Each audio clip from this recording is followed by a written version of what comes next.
हाँ नमस्कार दोस्तों, एक और वीडियो आपको यहाँ पे दिखाने वाले हैं। पिछली वीडियो में हम आपको दिखाए थे इकबाल जी का बहुत धमकदार गाना और बहुत ही अच्छे से आप लोग उस वीडियो को प्यार दिए थे, लाइक किए थे, शेयर किए थे। और आज हम फिर यहीं पे एक छोटा सा नन्हा बालक है जो कि काफ़ी रुचि रखते हैं भी गाना बजाने में, तो हम इनका परिचय लेंगे और इनके स्वर में भी कुछ गाना आप लोग को सुनाएंगे, दिखाएंगे, तो ज़रूर अच्छा लगेगा। सबसे पहले हम इनका परिचय लेते हैं। बाबू आपका नाम क्या पड़ेगा? इजहार इंडियन। अच्छा, तो अभी गाना गाकर सुनाना चाहते हैं मेरे दर्शकों को? हाँ। तो चलिए इन्हीं के स्वर में हम एक गाना सुनते हैं और आपको अच्छा लगेगा तो जरूर लाइक कीजिएगा, शेयर कीजिएगा। चलिए।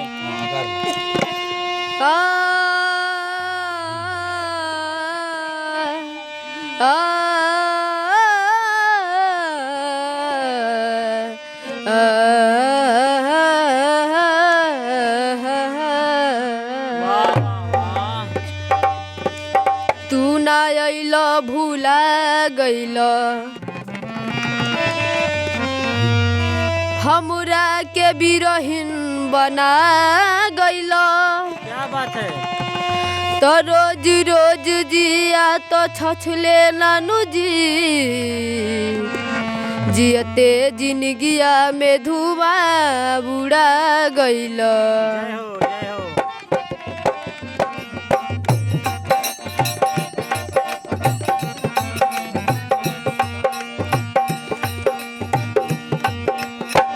साया साड़ी चूड़ी लहठी,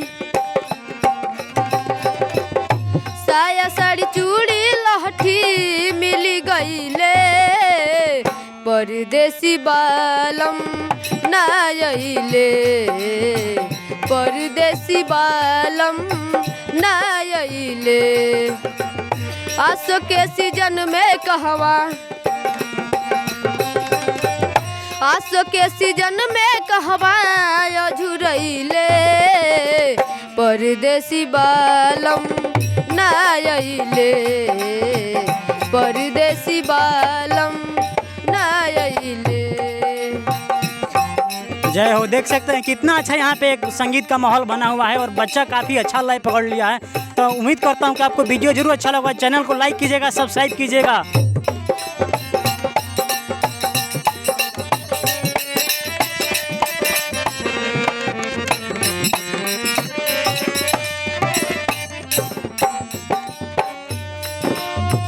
तनिको न भावे हमरा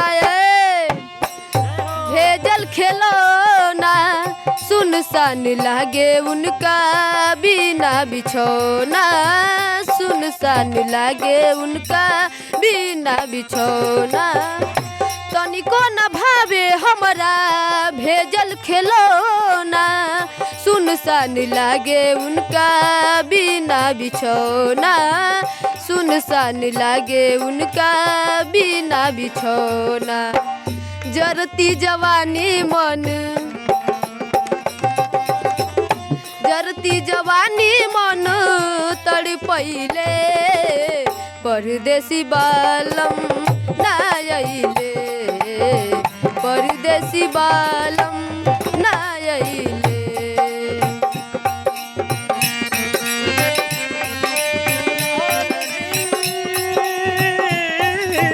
बड़ा दुख दीना तेरे लगन में। ये टोन है,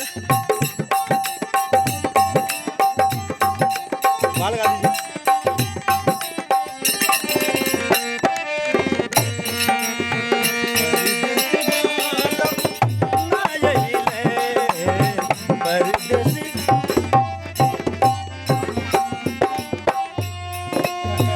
तनिको न भावे हमरा पुआ पकवान हो, सजल सजावल टूटी गइले अरमान हो, सजल सजावल टूटी गइले अरमान हो।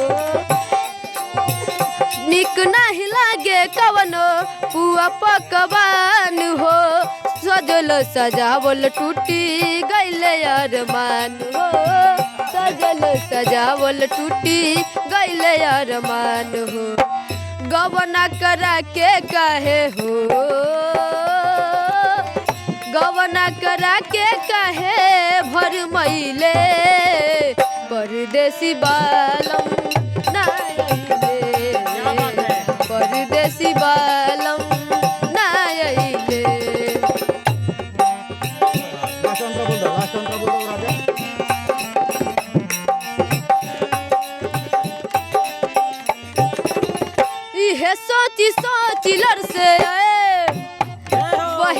का जरा देवरा न दान उहो आवत नानी पजरा देवरा न दान उहो आवत नइखे पंजरा इहे सोची सोची लर से बोहे रोज का जरा देवरा न दान उहो आवत नहीं पजरा देवरा न दान उहो आवत नइखे पंजरा इजहार इंडियन कहवा